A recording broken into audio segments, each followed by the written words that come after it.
Hi YouTube, this is Joe Calton with Calton Cutlery. You can visit me on the web, caltoncutlery.com. First off, excuse the lighting. This time of year, the sun, is kind of getting down low, and it shines right through my window over my bench in the afternoon. But this is where I've got the thing set up for the camera with the mirror so I can see what you're seeing and all that kind of stuff. So I've got the shades pulled. We'll just have to live with it. So today we are going to review another book. Okay, this one's called Make It Accurate by Craig Boddington. Okay, yesterday I think I did a review on this book right here, The Art of the Rifle by Colonel Jeff Cooper. This book is, well, I did a review on this book, plus also gave you a hunting story from this year. My boy and I went up getting our mule deer. It's kind of a long video, but it's one of those things that there's an awful lot of really good little nuggets in there that just you just don't hear an awful lot of the time, especially in the gun magazines or on the internet and the forums and all that kind of stuff. I mean simple things like after you shoot whatever animal it is, staying in your firing position where you've got a good solid rest and you're in a good solid firing position while you watch that animal either go down or disappear from sight. Maybe you can catch a couple of glimpses of them wherever, get a good idea which direction they went, how they were moving when they went there, and you're also in a good position to make a follow-up shot if you need to. Stuff like that is hardly ever talked about in the gun writing magazines, Guns and Ammo or whatever. They're usually talking about the latest and greatest magnums, trying to sell more rifles, which, hey, we all need more rifles, but we could also learn to use the rifles that we have, to their fullest potential, which is an awful lot about what this book is about. It's a generalized shooting book, and excellent book. If you can find one or get it on Kindle or whatever, grab it. Now, Jeff Cooper, going through that book, like I said, it's a general overview of, using your rifle. He doesn't really go into cleaning. He doesn't really go into mounting a scope, doing a trigger job, free floating a barrel, bedding a rifle stock, adjusting the trigger, hand loading, choosing factory loads, any of that kind of stuff. That's where Colonel, I believe Craig Boddington is a colonel also. I'm pretty sure he is. Yep. Colonel in the Marine Corps Reserve. That's a picture of him. He's also a writes an awful lot for the gun magazines. And when you see an article by this fella right here, pay attention. I mean, the guy's been in the business for a long time. If he's still writing, I haven't picked up a new gun magazine in quite a while. He's the kind of guy that's been there, done that, and has the trophies to show for it, and did us a favor by putting out this book. Now, first of all, I'm going to show you a couple of groups that I shot the other day, the day before antelope season for my boy started, because I didn't get an antelope tag this year. It's just down to my wife and I plus my boy at the house now. And he spends most of his time out working, and so it's really just my wife and I most of the time, and we just we can't eat enough for me to go out and get an antelope, a deer, or an antelope, a whitetail, a mule deer, an elk, plus support our local ranchers and get beef and pigs and sheep and all that kind of stuff from them. We just can't eat that much. So this year I got a mule deer tag, and which I filled the other day with my boy, and then a late season cow-calf tag to go hunting with some really good friends of mine that I honestly hadn't hunted with them for a long time. Vance got an antelope tag and a deer tag, so we still got his antelope and then my elk. But anyway, the day before antelope season started, or maybe the week before, Vance and I were out, double checking our rifles, making sure that everything was good for the season. I'm not really sure why it happens, but sometimes you will take a rifle that you know, you sight it in before the season, you know, and it was shooting like it was supposed to, you know, at the range before the season. You take it out, you shoot your deer, you do whatever, and then you come home, you finish out the season, you know, run a patch through the barrel, put the rifle in the safe, and then next year you come out and it's shooting 2 inches to the left. It doesn't happen very often, but I have had it happen. So, you know, we double check our zeros before hunting season. So this one right here, I hope you can see it. Maybe you have to put it on full screen. But anyway, these orange dots are 1 inches. This was fired from 100 yards in an outdoor range, so we had shifting wind. I want to say in the afternoon, probably about a 70-degree day, something like that. I typically like to sight in or double check our rifles right before hunting season. You can, I mean, practice during the summer, but you know, sometimes things change from a 100-degree day in the summer to a 60-degree day in the fall when it's hunting season, okay? Sometimes hand loads, if you're running a really hot load, you know, that extra 30, 40 degrees worth of temperature will make an already hot load too hot. That's the sort of thing that you would like to find out before hunting season. But sometimes also you'll have rifles that are temperamental as far as temperature is concerned. Anyway, so the first one right here is my 308 Winchester, okay?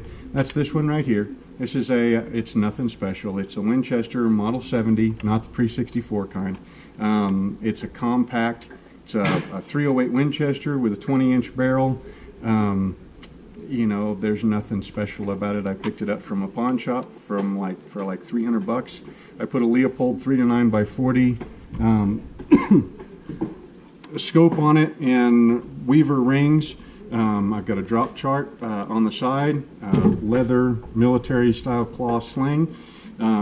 This one right here, I did recently crown the barrel or crown the muzzle and then thread it. I'm going to build a can for this one.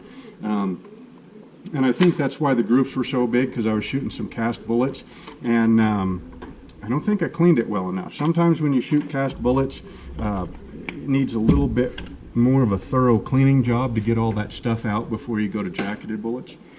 Now this rifle is typically an 1.25 to 1.5 inch rifle at 100 yards with hunting ammo.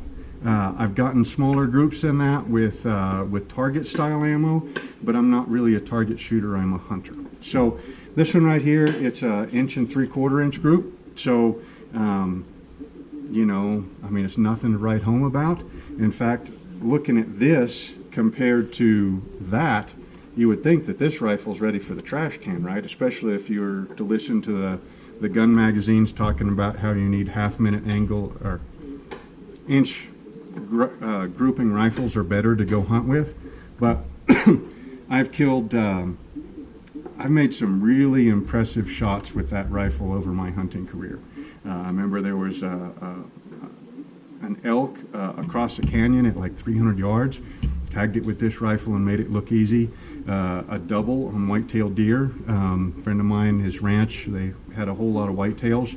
I ended up getting a doe and two additional doe fawn tags. Filled both tags within about 10 seconds or so. They busted me a little bit earlier than what I was after. So the herd split. One half ran left, half ran right. I caught the first doe running right to left at about 75 yards, racked the bolt, took 3 or 4 steps up to the top of the hill to where I could see the other ones, and caught another doe running left to right at about 125, 150 yards. So 2 shots, 2 running deer, 10, maybe 15 seconds, something like that. And this rifle just made it easy. I mean, we just fit together, right? I mean, like I said, it is not a target rifle, but we do good work. This rifle right here, this is the one that I killed that mule deer with Wednesday, I think it was. Like I said, this is also a pawn shop rifle. This is another Winchester Model 70. This one somebody did a rattle can camo paint job on, put an aftermarket Bell & Carlson stock on. I don't think that I did anything to this rifle except for clean it, mount a scope on it, and work up some hand loads for the thing. It is just the way I found it from the pawn shop. I kind of wonder about this rifle, though. I kind of wonder, because when I bought it, it was in really rough shape. I mean, I shined a light down the barrel, and you couldn't even see rifling. It was that dirty. So I picked it up for, like I said, about $200. Took it home, cleaned it up. Once I got all, I mean, it took several days with some soaking bore cleaner to get the barrel clean. Once I got it clean, you know, did a couple of hand loads, you know, test series with 2 different bullets, took it out to the range, and this rifle shoots groups like this. Now, this is a 5-shot group at 100 yards, outdoors, so we had wind and everything. This one right here, the wind had shifted, and so I shot 4 rounds, and then Vance asked me something or other, and then while I was talking to him, it was probably 5 minutes later or so, the wind had shifted from left to right, and it was coming from behind me. I highly doubt that had anything to do with it.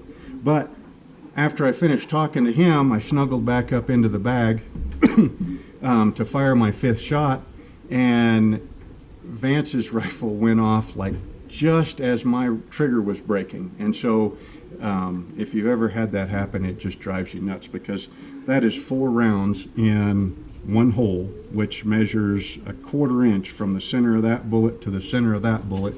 And then I've got this straggler way over here because well, because that rifle went off right next to me and I wasn't expecting it, and I pulled the shot a little bit. But this is this was with 140 grain Hornady interlocks. You know, plain Jane old bullets. They used to be $30 per 100. These right here with Spear 165 grain Spear boat tails. Okay, plain Jane old bullet, probably $25 per 100 before this recent ammo and component shortage mess. But the reason I share all that with you is because, like I said, these, well, maybe not this one. Like I said, I think somebody put some work into this one, and then, you know, maybe they got strapped for cash, or they passed away and their kid got it and didn't take care of it, and then it started shooting like crap because it was filthy, and then sold it off at a pawn shop. This one right here is stock, bare bones, regular old, that nasty Winchester plastic stock that they put on these. Yeah, so a plain Jane old rifle, or 2 plain Jane old rifles with hunting ammo shooting like that. No bipods, no scope levels, no, you know, ginormous freaking target turrets, you know, none of that. And now I said I was on a bag. I take old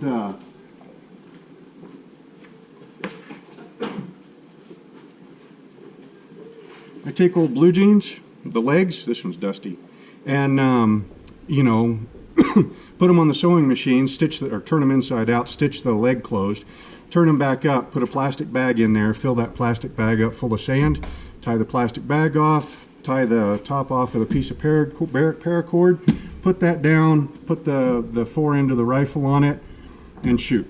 A lot of times I don't even use a rear bag. That's what those shots were shot with, just a quick setup like that.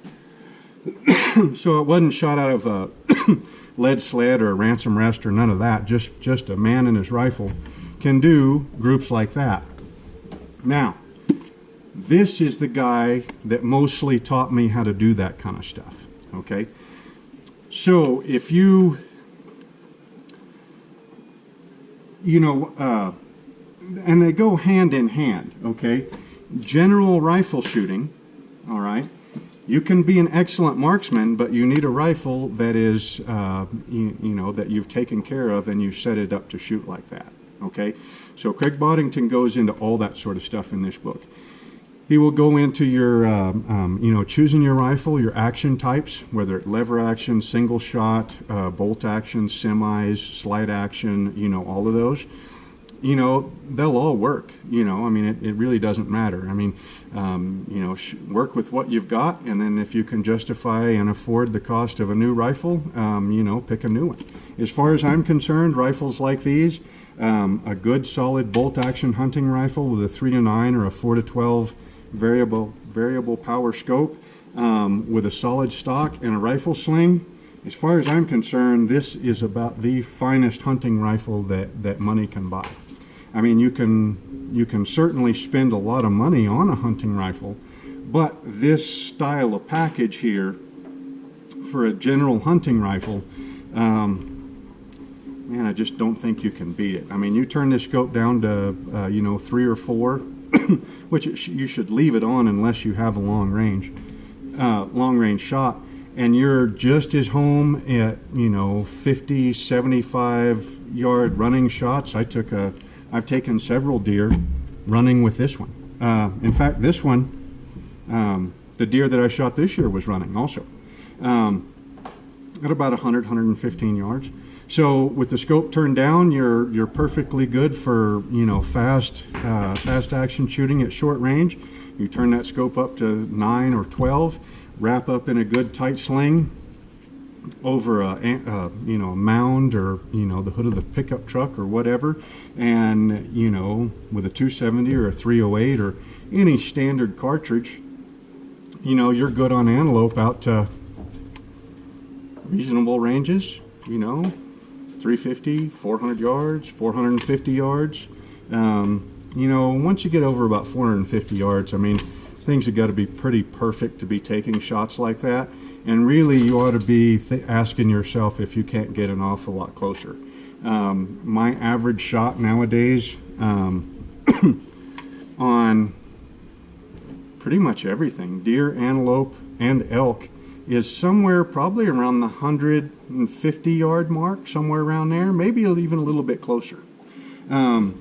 But there are instances where you need to shoot long. So anyway, so these rifles right here, like I said, this one I didn't really do a whole lot to. This one here, we'll just run through it. I did work the trigger on this one. I didn't put a replacement in it. I didn't do anything, you know, super fancy or nothing. I just took the rifle apart and stoned the trigger just to kind of smooth things up a little bit. If you're not competent or confident in your abilities to do that, take it to a gunsmith. They'll charge you, you know, 50, 75, 100 bucks, something like that, to adjust a trigger. Money well worth it. A trigger is probably, well, it's up there. It's really important to be able to shoot a rifle well, is to have a good, clean, crisp trigger that's repeatable. All right. I free floated the barrel on this one, which means that I took the stock off and I sanded the barrel channel down so that nothing touches the barrel all the way back until about right here. Okay. So that way, as that barrel heats up as you're shooting it, it doesn't it doesn't change the pressure on the barrel and affect the barrel harmonics. Okay, all of that is in this book. I also relieved it enough so that when I wrap up in the sling, now this has got a military claw sling, so when it's in the safe, you leave it in like this, and that way it's not flopping around. When you go to hunt with it, you go ahead and hook it into the first set of holes here. Okay, so that leaves you a nice you know, length for hunting, you know, for walking around. Plus, when you need to go shoot, you pop up, you know, go ahead and shoot it. If you need more stability, you can wrap up and it's all adjusted right? Okay, so I adjusted the free floating of the stock so that when I'm wrapped up in a tight sling, even if I pull to the side, okay, with considerable force, the sling is not going to pull the stock to where it can contact the barrel, because that can affect your barrel harmonics. Mounted the scope, and then worked up some loads for it. I didn't have a lathe when I put this rifle together, so I didn't recrown the muzzle. and it really didn't need it. The only reason I recrowned it was because I was threading it when I had it chucked up in the lathe anyway. Other than that, this rifle, I keep it clean, I keep it oiled. Right before I go hunting, just same way with this one, I'll put a piece of electrical tape over the muzzle. You know, probably one of the finest rifles out there, and we've done really good work together. But like I said, so this book right here, Craig Boddington, he will go over, and this is a long book. The Art of the Rifle is only like 150 pages, somewhere around there. 100 pages. This one right here goes into detail about a whole bunch of stuff, and I think it's like a 270 pages or so. But he will go through just about everything. The hunting rifle, special purpose, or all around. Now, like I said, I was talking about all around hunting rifles. If you want to set up a rifle, you know, to be shooting mountain sheep at, you know, 800 yards, and you decide that, you know, you want a bipod and scope level and target turrets and all that kind of stuff on there, you know, hey, knock yourself out. I mean, you're the one that's got to carry all that stuff around. I don't particularly like bipods because they get caught on stuff. And they add weight to the rifle and affect the handling and all that kind of stuff. I'd rather just use a set of shooting sticks. But if you're setting up a varmint rifle or a long-range rifle and you want a bipod attached to the rifle, you know, knock yourself out.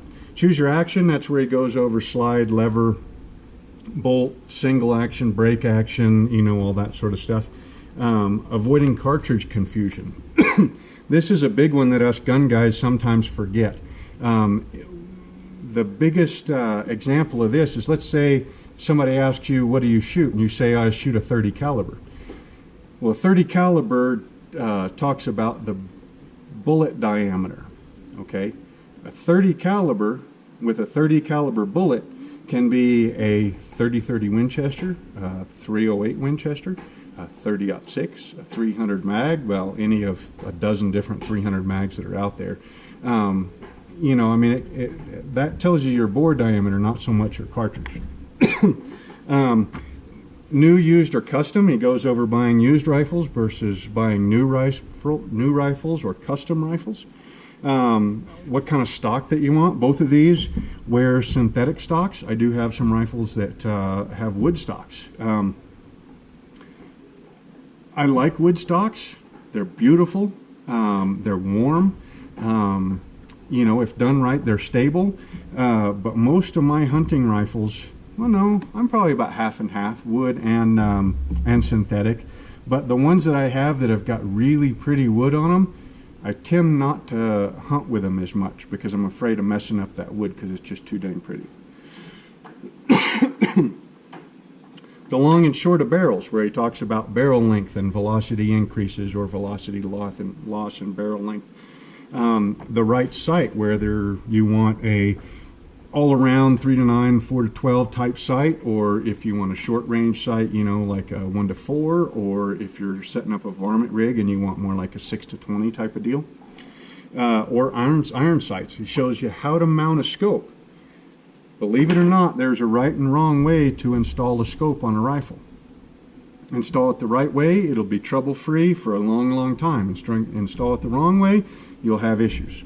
Bedding, like I said, these rifles, they've both been free-floated on the barrels, and I think, you know, I can't remember. I don't know. I think they're just, I don't think they're bedded because you have a hard time putting bedding into synthetic stock. Sometimes it won't grab. But a wood stock, absolutely, you know, glass bed that thing. Functioning foul ups, that's where he talks about slicking up actions, keeping them oiled and clean and everything so that when you lift that bolt, it comes back and it goes forward and it picks up a round and chambers another round at the same time. Or kicks out the old one, picks up a new one, chambers it, and everything's good. Keeping it clean, where it goes over, you know, how to pick the right cleaning rod, the right cleaning brush, the right cleaning jag, the right patches, the right solvents, you know, all that sort of stuff. Troubleshooting accuracy. What do you do when you have a rifle that shoots 6-inch groups at 100 yards and you think that you're a better shot than that? Is it you? Is it the rifle? Is it the scope? Is it the ammo? You know, he kind of helps you break down all that stuff. To break or not to break, that he's talking about muzzle brakes. I hate them. Absolutely hate them. You know, if I bought if I had a good deal on a used rifle at a pawn shop or through an individual, and it came with a muzzle brake or that magna porting, first I'd take the muzzle brake off, and put a thread protector on there. If it was ported, like with a magna ported, honestly, I'd hack that porting right off and then recrown the barrel and then just live with a shorter barrel, or rebarrel the whole rifle. Those brakes, I've already lost enough of my hearing. I do not need to lose any more. And those things, oh my God, they will, not only are they really rough on your ears, but they increase muzzle blast, making a rifle seem a lot more violent upon firing than what it is. But I understand some people really like them. So selecting factory loads. If you are not a hand loader, I suggest you become one. But if you don't want to become a hand loader, or you can't find brass or components, how to choose factory loads for whatever application you're going to be doing, using the rifle for. Hand loading for hunting. That goes over bullet selection. Velocities, pressures. I mean, it's not like a reloading manual, but he does go over it quite a bit in here. Sighting in, what do you zero your rifle at 100? Do you zero it at 200? Do you zero it at 300? Maximum point blank range, or sight the thing on at 100 and call it good? Preparing for the field, I believe he talks about slings, ammo management, all that kind of stuff in there. And I think that's it. Which is enough. I mean, there is a lot of good information packed into this book. Between these two right here, if you bought these two and read them both cover to cover 3 or 4 different times and practiced a little bit, you would be well on your way to a solid, hunting career if you were a new guy. If you're an experienced guy, pick them up. I mean, what's a book like that cost, especially on the Kindles? I mean, 10, 20 bucks, something like that. You find one good thing in that book, and I guarantee you'll find more than one good thing. It's worth the cost of the entire book and the couple hours to read it. So anyway, like I said, I mean, I'm not making any money off of reviewing these books, but I do see, every year you hear guys talk about problems that they're having with their rifle, or they bought a new rifle because the old one wouldn't shoot very well, or they you have a friend talk about he was shooting antelope with a AR-15, which is legal in Wyoming, and he shot 3 of them and he never recovered a single one. And you ask him what he was shooting, and he said, an AR-15. And you say, well, what kind of ammo were you shooting? And he says, I was using, that full metal jacket stuff. Well, a full metal jacket is for target hunting or target shooting. That will just punch a clean hole. It doesn't open up. And so it doesn't transmit any force to the animal that you're hunting. And so, you have to be very, very precise with those full metal jackets because you don't get any expansion.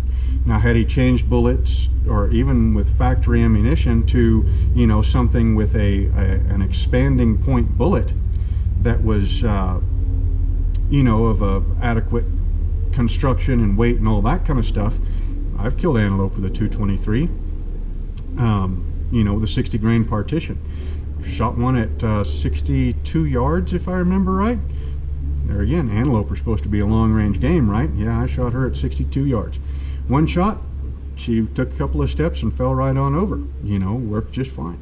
But most of that stuff, or at least the overview of it, is going to be in this book. So again, this is Joe Calton with Calton Cutlery. You can visit me on the web, caltoncutlery.com. Hope you enjoyed the video. Hope you pick up a couple of these books. I think it'll really help you out with hunting season and filling the freezer and feeding yourself and your family.